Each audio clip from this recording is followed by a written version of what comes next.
银渊地底掩埋着绣金楼真正的来历，它既是长生传说的源头，也是李作与柳青衣终其一生都未能挣脱的命运。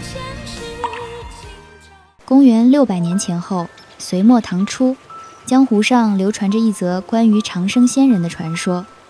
相传陆石林曾是瘴气迷雾与毒虫盘踞之地，一位仙人怜悯世间疾苦，便在此地降生。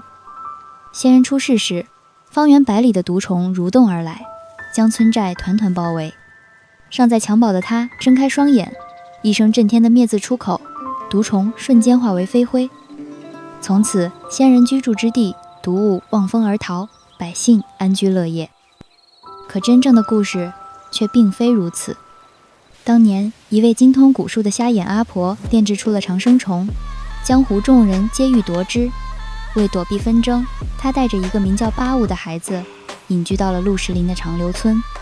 阿婆说，八五的意思是陆神娘娘庇佑的孩子，所以她要常年佩戴鹿头面具，以便聆听陆神娘娘的声音。可八五从旁人处得知，真相是自己的相貌异于常人。阿婆照料八五长大，还饲养着一只蝉王，长生虫便藏于其体内。方圆10里的毒虫每日都会衔来药草供奉蝉王，而八五与蝉王形影不离，村民便误以为毒虫是被他体内天阴所降服，传言他得陆神娘娘庇佑，长生仙人的名号就此传出山林。八五厌恶这称呼，他从不是什么仙人，只是跟着阿婆学了些御虫蛊术。阿婆曾绕着村子撒下药粉，阻隔江湖人，却终究没能拦住陈怀清。岭南一地风俗特殊，当地人擅长炼毒，会强迫奴仆服食剧毒植物野葛而死。将尸体埋入地下后，上方及周边生长的植物便带了剧毒，且距离越近，毒发越快。陈怀清的家人中了这种奇毒，他循着长生仙人的传说，专程来长留村求药。八五救了陈怀清，陈怀清便讲了许多外面的故事，听得八五满心向往。可阿婆坚决不许他离村，他说外面的人心思狠毒，自己的眼睛便是这般瞎的。陈怀清临走时，八五终究心软，偷了阿婆的解毒方子，藏进一盏灯里，送给了他。他望着陈怀清捧着灯远去的背影，灯光在陆石林的雾气中像一只扑腾的火毒蝶。后来陈怀清在外自称长生仙人弟子，他也确实成了唯一能解岭南奇毒之人。八五得知后满心困惑，不明白陈怀清为何既不联系也不回来道谢。阿婆只骂他不懂人心险恶。他不知道的是，江湖上早已有人日夜窥探陈怀清的行踪。为保护八五，陈怀清只能谎称找不到仙人洞府，从此与他断了联系。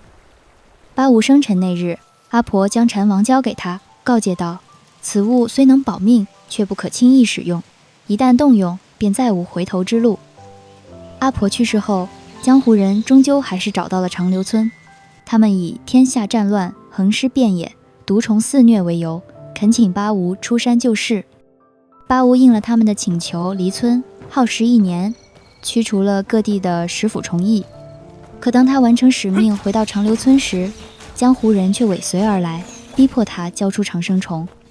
此举惹恼了陆神，陆石林下了整晚的暴雨，山体崩塌，大地开裂，泉水喷涌而出，深潭骤然显现，整个村庄都坠入了深渊之中。银渊之下，村民们的呼救无人回应。为了活下去，八五只能选择为大家种下长生虫，等待重返地面的一天。可这份长生带来的不是永恒，而是麻木。他越来越不像自己，悲伤、渴望、逃离的念头渐渐消散。而地面之上，江湖人撰写《长生仙人传》，将自己的恶行彻底美化。书中写道，天下战乱，毒虫肆虐，各路侠士恳请仙人出山，仙人毁掉洞府，表明决心，大笑着随侠士离去。数年后，天下毒虫被清除大半，只剩一只蝉妖躲在毒渊中，仙人潜入深渊，以长生明灯镇压妖邪。灯火熄灭的瞬间，蝉妖真身显现，山体崩裂，泉水喷涌，最终蝉妖被永远镇压在银渊之下，仙人功德圆满，飞升成仙。众侠士感念仙人的恩德，因此撰写了《长生仙人传》。百姓也会在每月朔望之日手持灯火，祭拜北斗七星，铭记先人的恩情。颂曰：负罪迎神，得见长生。负罪二字用得好啊！长生仙人从未成仙，他只是被活埋进了深渊地底与虚伪的传说里。多年后，身负重伤的陈怀清循着仙人飞升于此的传言找到了银渊。八无见他已撑不下去，问他是否想要长生，陈怀清却拒绝了，只说：生如岁华，一世一荣，人有寿限才有轮回，一旦长生，便被永远定在了同一个身份里。临走前，他将当初那盏长明灯还给八无，灯内藏着他研制的能让长生者恢复为普通人的丹方。望着这点点灯火，八无恍然记起一丝常人的情感。自此，他潜心炼丹，希望能为大家解除长生之毒，即便最终丹药未能炼成，这张丹方也能帮到后世想摆脱长生的人。阿婆当初送给八五长生虫时曾说，长生既是无价之宝，也一文不值。此刻他终于明白了他的意思，生如岁华，一世一荣。时间来到公元900年左右的唐末，江南虞城流传着一则鹿井丹泉的故事。虞城有座幽潭波寺，以丹泉之井闻名，寺中只有位法号善时的独居僧人。彼时天下战乱不断，一只负伤的白鹿闯入寺中，善时为他疗伤。白鹿伤愈后便留在寺里，一待就是10多年。10余年后，众人到寺中礼佛，无意间在僧房后发现一座鹿冢，冢旁还住着一位自称鹿女的少女。众人大怒，当众掌掴善时，指责他玷污佛门清净，还商议要将鹿女卖掉。善时痛哭流涕，却根本无力阻止。鹿女替善时拭去眼泪，合掌下拜，道：我愿成为长生之母。说罢，纵身跳入丹泉井中。随后井中升起彩云，拖着鹿女直入云霄。众人纷纷跪拜，高呼仙迹，欢喜赞叹而去。当夜，善时在井旁圆寂。我个人推测，这则故事应当参考了汪曾祺先生的《鹿井丹泉》，不过原作更为残忍直接，感兴趣的读者可自行搜索。将两版《鹿井丹泉》置于银渊的故事背景中，不难发现，所谓鹿女成仙，不过是世人将一场无路可退的死亡粉饰成了长生的传说，一如八五的遭遇。与此同时，清溪弟子孙不器循着长生仙人的传说找到了银渊，绝迹数百年的长生虫竟真被他寻到了踪迹。他满心狂喜，自认为从此掌握了赐予世人长生不老的能力。从八无到鹿女，所谓的长生从来都不是仙人的恩赐，而是世人将贪婪的悲剧粉饰后的轮回。而这样的轮回并未随岁月消散，在乱世烽烟中又将与另一群人的命运交织。公元904年，权臣朱温杀了唐昭宗，立年仅13岁的李作为帝，彻底把控朝政。907年，他逼迫李作禅位，自立为帝，改国号为梁。唐朝灭亡，5代10国的乱世就此开启。李作被朱温发配至曹州，车队行至半途，他发现柳青衣竟一路悄悄跟随。他已跟着车队走了几十里，美丽的裙摆沾满泥渍，精致的绣花鞋也磨开了线，模样窘迫不堪。李作别过头，狠心摆手叫他离开。他早已不是尊贵的天子，不过是条丧家之犬，又有何脸面拖累他？车队再行数十里，寻了处驿站歇息。李作却见柳青衣人守在驿站外，孤零零地蹲坐着，比先前更显狼狈。他终究狠不下心，只好叫他进来，未多言语，只让他坐下吃饭。柳青衣却走到他身侧坐下，轻轻握住他的手，低唤一声阿作。这声音撞进心底，瞬间让李作想起从前种种。想到他还是皇子时，柳青衣是王都贵女，一曲绣金舞，惊艳宫廷。想到他曾在树下小声啜泣，向他诉说对娘亲的思念。想到他曾愤愤地说定要让父亲认可自己。可如今这些都成了过眼云烟，他连自己都护不住，根遑论护他周全。青衣，你走吧。李作转头望向柳青衣的眼睛，柳青衣没有应声，只是静静回望着他，良久，忽然笑着说：阿座，我再给你跳一次绣金舞吧。不等李作回应，他也兀自起身。脏污的衣裙掩不住舞姿的风华，一如从前在唐宫中一般。驿站里的众人见此情景，皆忍不住掩面而泣。一曲舞毕，李作终于忍不住落下2行清泪。公元908年，孙不器奉朱温之命献鸩酒刺杀李作，可真正的李作早已逃亡，饮下毒酒的是假扮他的柳青衣。出人意料的是，柳青衣并未死去。孙不器察觉他体质异常，便将他带入银渊囚禁，当作求取长生的工具，以身为种，化为孕育诡异长生的容器。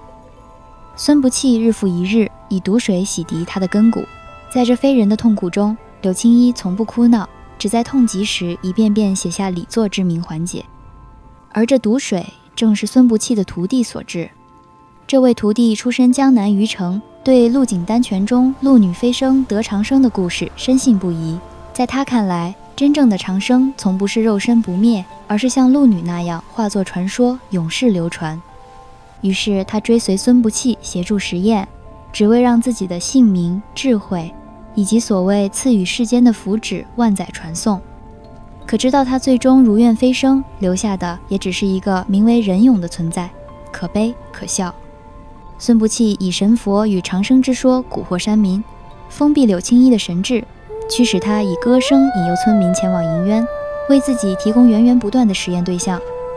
可普通村民没有柳青衣的特殊体质，实验失败后，尽数变成了行尸般的哭麦梦魁。夜以继日的实验后，柳青衣的肉体终于获得了长生。孙不器以为他大道已成，银渊地底漆黑，照不进一丝光亮。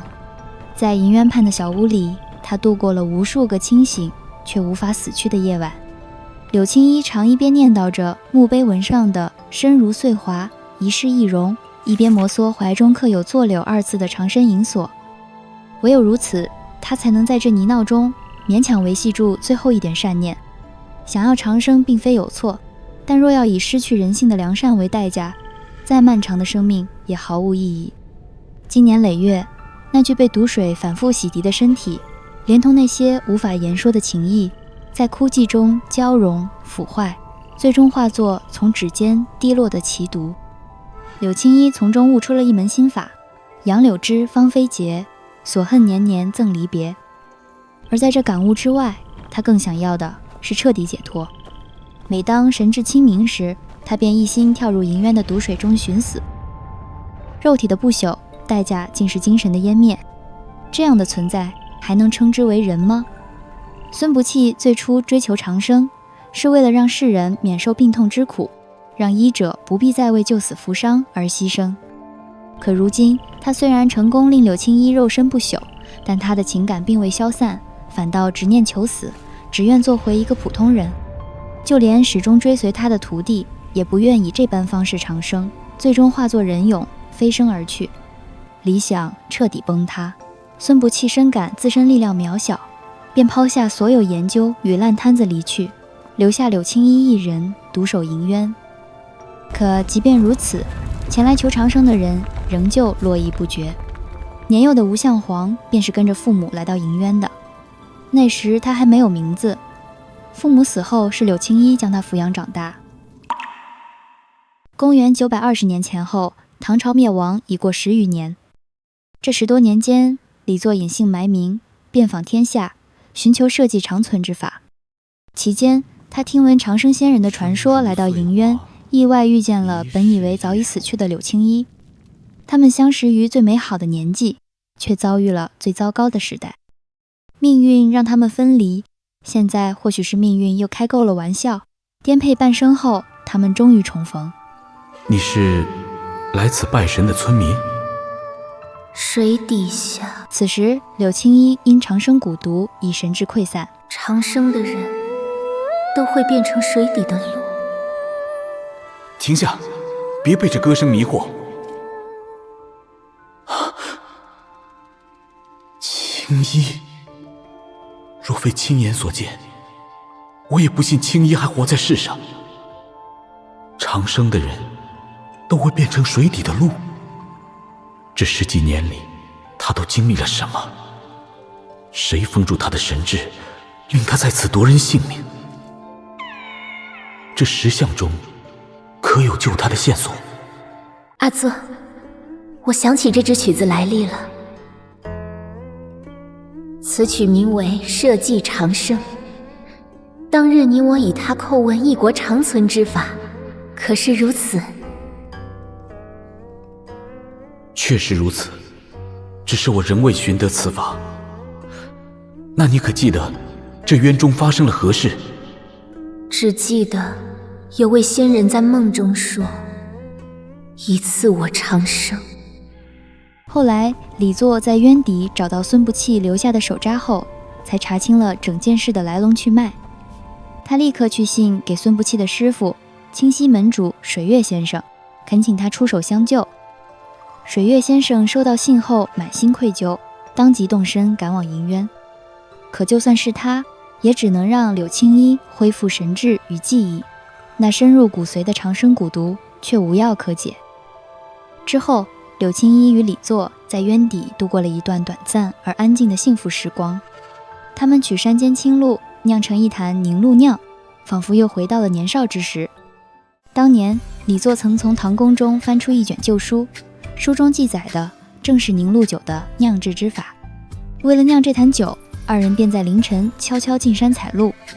山中昏暗，柳青衣不慎踏空，还未来得及喊出那声让他安心的坐字，李作已伸手去捞他，两人随即一同滚下山坡，幸而被一对双生桃花树拦住，枝头粉瓣纷落，如雪般飘散，一点如诗，仿若山间青露，轻轻落在柳青衣脸上。他循着触感转头，正撞见少年尚未来得及收回的靠近，与他眼中掩不住的欢喜。如今在这漆黑的渊底，他们共饮佳酿，笑谈当年书院习字的少年时光，以及再造新堂的并肩之事。他们的梦想从未改变，愿天下孤苦飘零之人，病痛受促之人，俗世难容之人，皆有归处。隐居于这凄寒渊底，他们是彼此唯一的光。在这无边的寂寥中，他们采集渊内萤火，以这点点繁星诉说彼此情谊，并从中悟出了奇术荧光辉夜。但孙不器实验遗留的毒性渐渐蔓延至银渊附近的小路村，村民们相继染上了石化病。柳青衣便常戴着鹿头面具前去医治，久而久之被村民奉为了鹿仙。可他心里清楚，自己终将化为行尸，那些在他失智时被牵连的无辜生命也终究需要偿还。他想将长生的真相公之于众，并为亡者请罪。阿作，谢谢你让我决定自己的命运。等收敛完这里的遗骸，我打算出去向江湖人请罪偿命。可李作却有了不同的想法。你果然还是一心求死。那年大荒，父皇以人求活，你我当时便认定一件事：礼法文书都除不掉人心之恶。这里的长生者没食物没出路，却不争不抢，从无恶行。若举国之人皆如此，这样的国家必定永无动荡。你我所求的一国长生之道已在眼前，青衣，活下来吧。柳青衣却坚定地认为，这样的存在已不能称之为人。你看不到吗？那些人因为长生没了情感和愿望，我最后也会变得跟他们一样。这样的人，真的还是人吗？公元936年，柳青衣走出银渊，自尽谢罪。李作痛不欲生，一夜白发。银渊的花像雪一样飘落，他站在落花之中，默然而立。巨大的仇恨彻底吞噬了他仅存的善念。青衣，那盏灯昨日灭了，我不打算点亮它。离开银渊以后，那些侠义道如何憎你、害你、逼你自尽，我会一直记得。书文律法、道德教化，皆不能去除人心之恶。恶未尽，善何存？我不会背离当初的路。新唐仍是我们共求的纯善之国，但我会以恶法造就它，令它囊括天下，世代永存。用上长生术也在所不惜。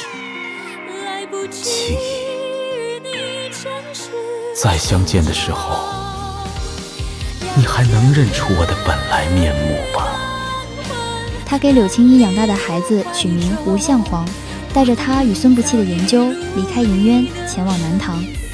一头野兽被赋予了名字，他便从此拥有了主人。小鹿村失去了鹿仙庇佑，石化病卷土重来，最终引发了那场婚礼上的血腥惨剧。往后10余年，村民或疯或死，他们唯一能做的是编造害人传说，阻止外人靠近。小鹿村就这样渐渐成为了人们口中的荒魂村。公元943年，李作以当年柳青衣为他跳的绣金舞为名，建立了绣金楼。有欲皆魔，有情皆罪，唯无私无想，立纯善之国。